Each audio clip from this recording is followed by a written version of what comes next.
morning. Ayan, medyo malayo yung narating po namin. So, good morning nga. So, hindi ko alam kung nakikita yung mukha ko ngayon.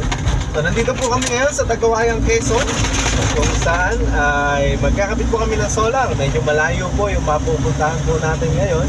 At samahan nyo po kami sa gagawin po namin pag-install ulit. At sa ngayon ay naghahanap kami ng palatandaan kung nasaan ang kilometer 258. So yun po ang ano tawag dito, meet up point ng ating client dito sa Quezon. Grabe, ano, layo na po nung pinagpupuntahanan po natin. Ayun, no? Ayun na yung post ko ya. Ayun na, nakita ko na 258. lumagpas tayo. Pilit ka na dyan.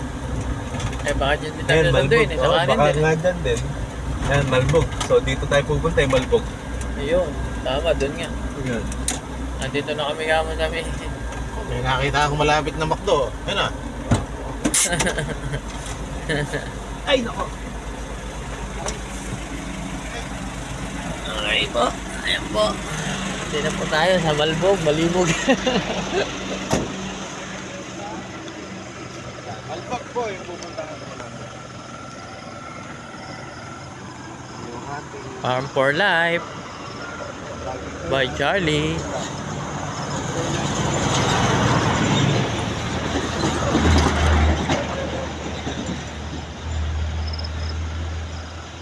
Yan po yung aming pupuntahan, Bagong Silang. kayo po ba sir? Ayan. Good morning po. Ayan po, nakita na po namin yung meet up namin. Saan Nandiyan ba Jeff. tayo? Dito tayo sir, kaya lang kailangan natin ang stress natin kasi baka dito ka mataas kasi ang ahon sir. Mas maganda. Oo, para Ayan po yung ating meet up. Nagkita na po. Dito ka barangay. Then yung lipat tayo sa sakyan. Oo, may parang pinag namin sa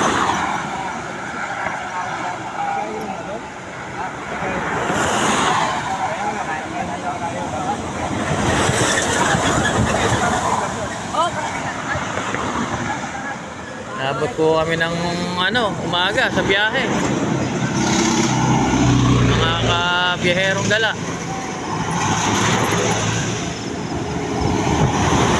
Ayan, kumala po ang inyong kabiyahero. Dito po kami sa Tagawayang, Quezon. At dito po kami magpupunta. Ayan, Bagong Silang, Malbog.